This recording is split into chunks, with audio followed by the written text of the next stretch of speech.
A Step into the Past Volume 18 Chapter 8. Book 18 Chapter 08 The Birthday Banquet.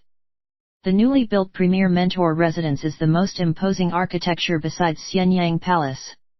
It is even more outstanding than Zhuji's Oasis Palace. The residence faces the palace exactly and is surrounded by high walls.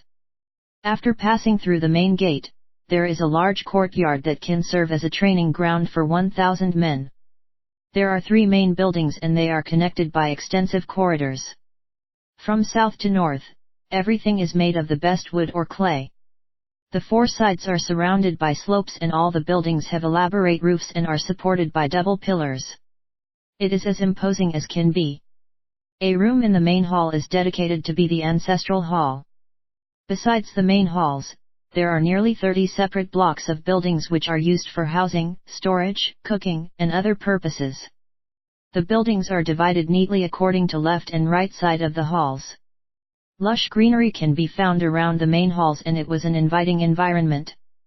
The residence must have been designed by a famous architect, highlighting Liu Bui's enormous wealth. Anyone of importance in Xianyang City was all present. With the additional excitement of witnessing Xiang Xiaolong and Guan Zongzi's duel, everyone was highly enthusiastic and the atmosphere has reached a feverish pitch. Over 10,000 lanterns were lighted for the celebrations and congratulatory messages on auspicious red cloth can be found hanging on the main gate and all over the gardens, adding to the celebratory mood. Scores of family warriors are dressed in neat warrior uniforms and were guarding the main gate, preventing people from coming in uninvited. After entering the door, there are counters for guests to register themselves and present their gifts. It was a well-prepared arrangement. Despite the numerous guests streaming in incessantly, everything was well laid out and there were no signs of chaos. All the 3 main halls are open to accommodate the guests and the hall in the center is naturally the largest, with the ability to seat 1,000 guests. The other 2 halls can only seat about 500 guests each. Those who were assigned to the sub-halls can only accept their fate helplessly as they are not as influential as those in the main center hall. They can only pray to squeeze into the main hall to watch the fight later on. When Xiang Xiaolong arrived, none of the guests have been seated yet and were dispersed around the hall exteriors and gardens, chatting among themselves. The air is filled by their voices. It is a beautiful night with a new moon and the absence of snow. There is still 5 days before the beginning of spring so the weather is warming up, adding flavor to the birthday event. For those who lack the awareness, this boisterous celebration is just a cover for the intense power struggle of the Qin Empire. Xiang Xiaolong is confident that tonight's victory or loss will directly impact the future of the 7 states during the warring period and decide the history of China. He is the pivotal point in this struggle. When his large entourage arrived at the main gate of the Premier Mentor Residence, there was a mad rush as everyone wanted to see their hero. Riding beside Xiang Xiaolong, Lord Chongping joked, "Those people who bet on your loss must be very disappointed to see you so energetic and refreshed despite the brothel visit last night." Xiang Xiaolong joked back, "If I really lose, I need not go back to the Wu residence. My father-in-law has placed a huge bet on me. If I caused him to lose money, what do you think will happen?" Lord Chongping was stunned. "I did not know your father-in-law is a gambler." Xiang Xiaolong whispered, "He is not a gambler but he will love to see Po Hu going bankrupt when honoring his loss. After that, let's see what he can use to bribe the officials and royal family members." Lord Chongping burst out laughing and leapt down his horse. Tu Xian, who is in charge of welcoming the guests, advanced towards them. Ordering his men to rein in the horses, he whispered to Xiang Xiaolong, "That man is secretly wearing a soft armor that is specially made by you blacksmiths. You better attack his head. Otherwise, he can allow himself to be pierced by your spear without suffering any harm and take this chance to kill you." Xiang Xiaolong whispered back, "Did you see me bring a spear tonight?" Tu Xian was taken aback and seemed to understand but doesn't seem to understand too. Someone came up to them and he can only swallow his question and spoke about some other unimportant stuff. Sounds of music can be heard playing from the main hall, indicating that some important guest has just entered. As Tao Fang is busy presenting their gifts, Xiang Xiaolong glanced around and noticed most of the guests are unwilling to enter the halls to see Liu Bue but are loitering around the courtyard engaging in idle chatter while enjoying the decorations and landscaping. Qin Qing just arrived too and joined Ji Yanran and the girls. With other female members of the royal family, they were joking and giggling, attracting plenty of attention from other guests. On one hand, they were attracted by their beauty and the other hand, they were puzzled that they can still joke and laugh in a relaxed mood despite knowing that their hubby is going to fight a strong opponent later on. The people of Qin are open-minded and loved this kind of environment. Those who have the most fun are the young beauties from prestigious families like Ying Ying and Liu Danner. It is also a good time for the young men to showcase their literacy talents. The scenic settings make it even better for them. While Xiang Xiaolong and the others are talking about Po Hu's gambling racket, Liu Danner appeared out of nowhere and wriggled her finger, signaling Jing Jun to go over to her. It so happens that a group of young children walked between Jing Jun and Liu Danner, so Jing Jun did not see her signal. Xiang Xiaolong saw her first and feeling cheeky, he walked over and pretended to lecture in a strict tone, "You are going to get married soon and do not even know how to greet your elders. What is the world coming to?" With her hands on her waist, Liu Danner wailed, "HNG. Whose elder are you? Do you even care if I am getting married? Yi." She recalled that Xiang Xiaolong is Jing Jun's third brother and her face turned red instantly. Stomping her foot, she cried, "You are so irritating, you big bully." Xiang Xiaolong burst out laughing and pushed Jing Jun, who has just came up to them, towards her. He proudly smiled, "Dear Danner, I will wait for the day you kneel down and offer me your wedding toast." At a disadvantage, Liu Danner dared not berate him. Holding Jing Jun's hand, she slipped away into the crowd with him. Shaking his head and sighing, Ying Ying's voice suddenly rang out beside him, "Official Xiang." Turning around, Xiang Xiaolong got a big fright, "What is your expression so pale?" Ying Ying bitterly smiled, "I did not sleep well for many nights." AI. Since things have come to such a stage, what more can I say? Xiang Xiaolong plainly state, "No matter what happens tonight, it can be considered a closure for you. In the future, dedicate all your love to brother Duanhe and be a good wife and mother." Ying Ying moved closer and softly asked, "Tell me, if Guanzongzi never appeared, would you have married me?" Xiang Xiaolong bitterly smiled, "By now, I think there is no need for such kinds of questions or answers." Ying Ying insisted, "No. If I do not find out the truth, I will never be satisfied." Xiang Xiaolong helplessly confessed, "Once, I did have feelings for you." Ying Ying lowered her head and whispered, "If anything happens to you tonight, I will not marry." I will not say any more." Ah! Looking at her crestfallen face, Xiang Xiaolong can only shake his head with a bitter smile. Ying Ying seems to think that he will certainly lose. Xiang Xiaolong naturally wasn't bothered by her thoughts and went back to Lord Chongping and Teng Yi's side. Lord Chongping inquired, "What did my sister say?" Xiang Xiaolong replied, "Nothing interesting." Lord Chongping coldly snorted, "How can there be nothing interesting? She may have decided to marry Duanhe but is still pining for Guanzongzi. She kept saying you are not his match. How infuriating." The other guests are beginning to enter the banquet halls. Wu Yingyuan felt embarrassed to stay outside for too long and waved to everyone to enter together. Since he is their senior, everyone obeyed without question. Liu Bue, Liu Niangrong and his sons are at the main door welcoming the guests. The air is filled with congratulatory messages. Lord Chongping is probably the most unassuming and easygoing left premier of Qin. Despite his exalted status, he entered the hall alongside Xiang Xiaolong and Wu Yingyuan, offering his congratulations to Liu Bue. Wu Yingyuan is an experienced man when it comes to socializing. He comfortably wished Liu Bue a long list of auspicious congratulatory phrases. Xiang Xiaolong could not help but think about the close relationship between Liu Bue and the Wu family in the past compared to all the present hostility. His heart is troubled with mixed emotions. In his mind, Lu Bue must have condemned Xiang Xiaolong to lose the fight and his life. With a delighted and welcoming expression, his face is glowing with pleasure and was chatting and joking without a care in the world. When he spotted Xiang Xiaolong, his eyes lit up. Abandoning his other guests, he personally welcomed, "Tonight is my lucky night. I celebrate my birthday and will gain a fine son-in-law. With my success, life has no more regrets." Xiang Xiaolong was thinking that his biggest regret is his inability to be the king of Qin. On the surface, he acted normal and offered his congratulations like everybody else.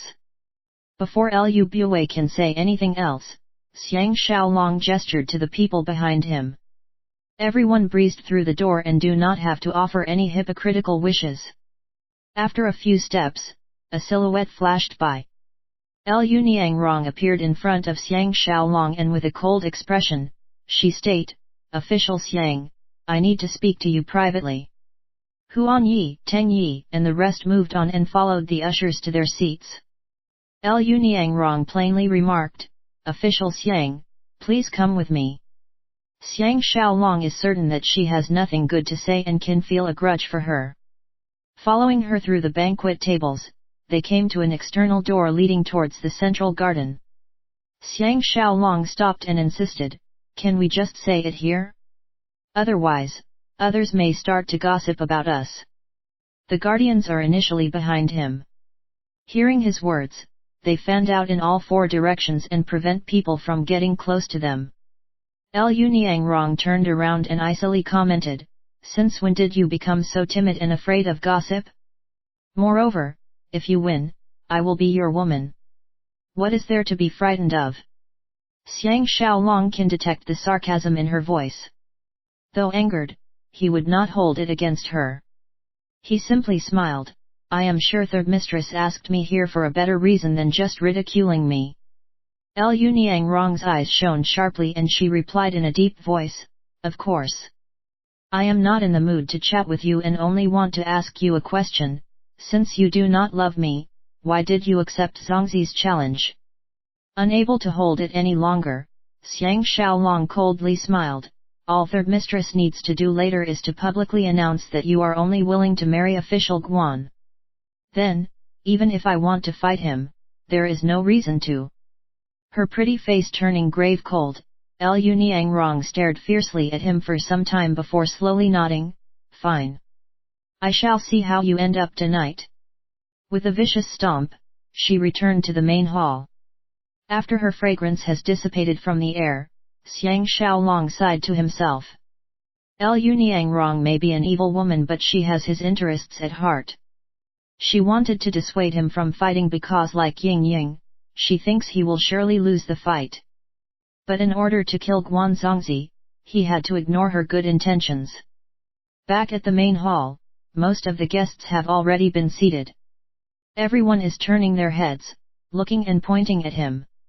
It seems like the duel between him and Guan Zongzi is a recurring topic in their conversations.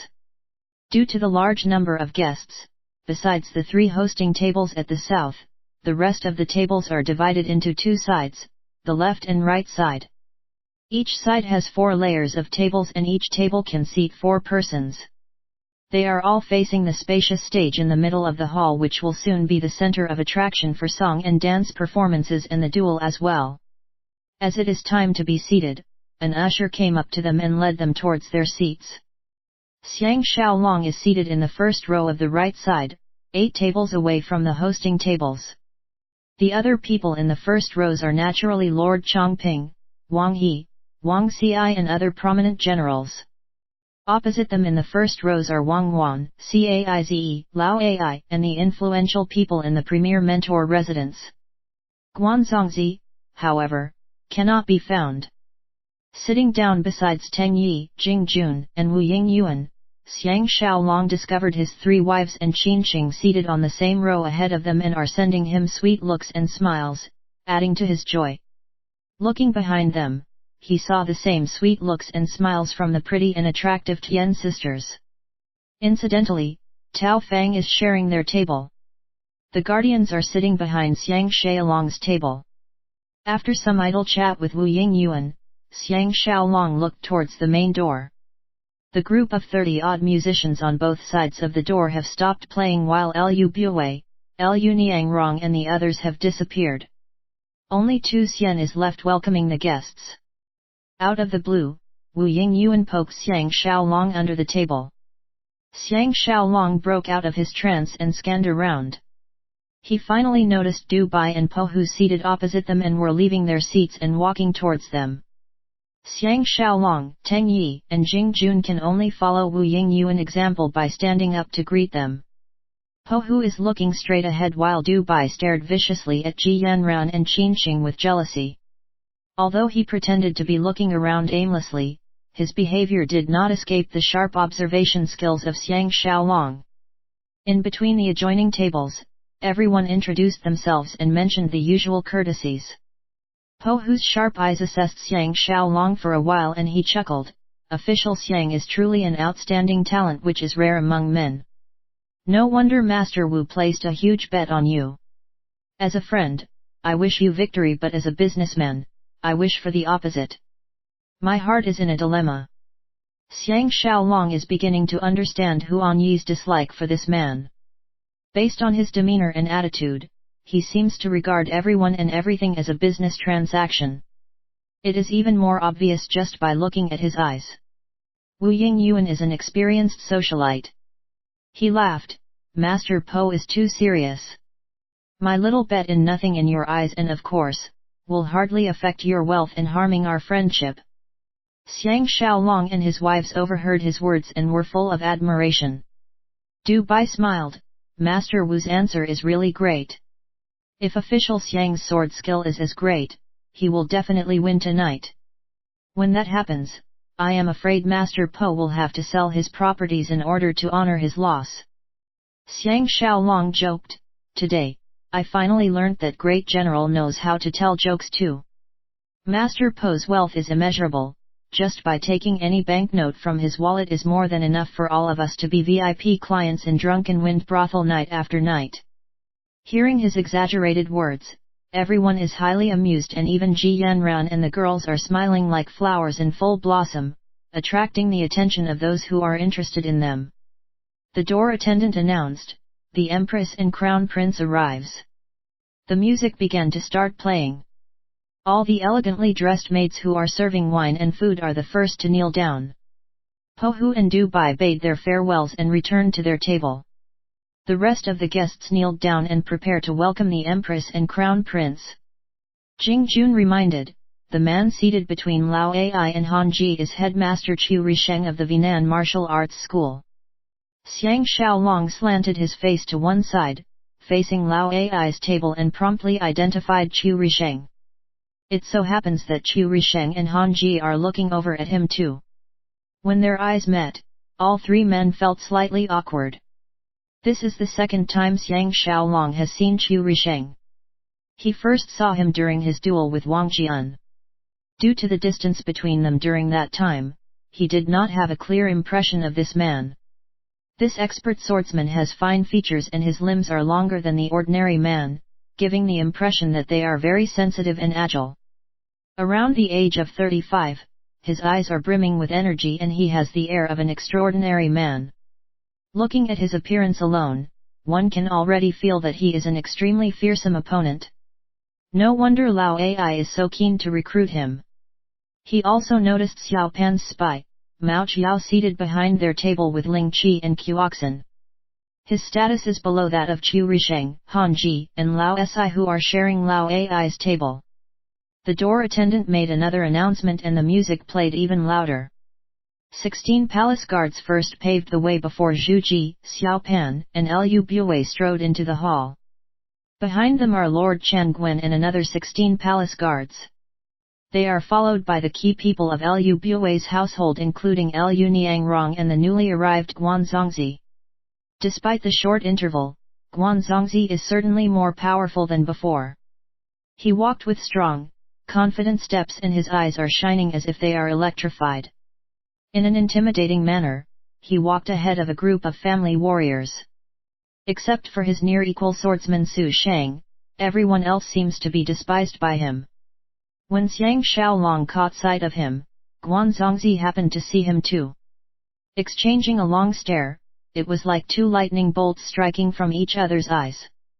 As tonight is Liu Bui's grand birthday celebration and given his special status as the premier mentor, Zhu Ji and Xiao Pan displayed their respect and insisted that he take the main seat. After some tussling, Liu Bui finally sat down. Guanzongzi and his men took their seats. After everyone got seated too, their attention subconsciously turned towards Guanzongzi. The most annoying thing is Liu Niangrong sitting right besides Guanzongzi, highlighting Liu Bui's dissatisfaction with Xiang Xiaolong and hinting that Guanzongzi will win the duel without question. In the front row too, Guanzongzi is seated one table lower than Lao Ai. Sharing his table are Lian Jiao and Zhao Piyu, the two expert swordsmen. The old birds Liu Chan and Zhou Ziyan are seated behind them. They must have lost favor with Liu Bui after failing to live up to expectations during the hunting fair. They have been replaced by the new swordsman. This is typical of Liu Bui's ingratitude character. After Xiao Pan mentioned some hypocritical words commending Liu Bui's achievements, the long-awaited birthday banquet finally began.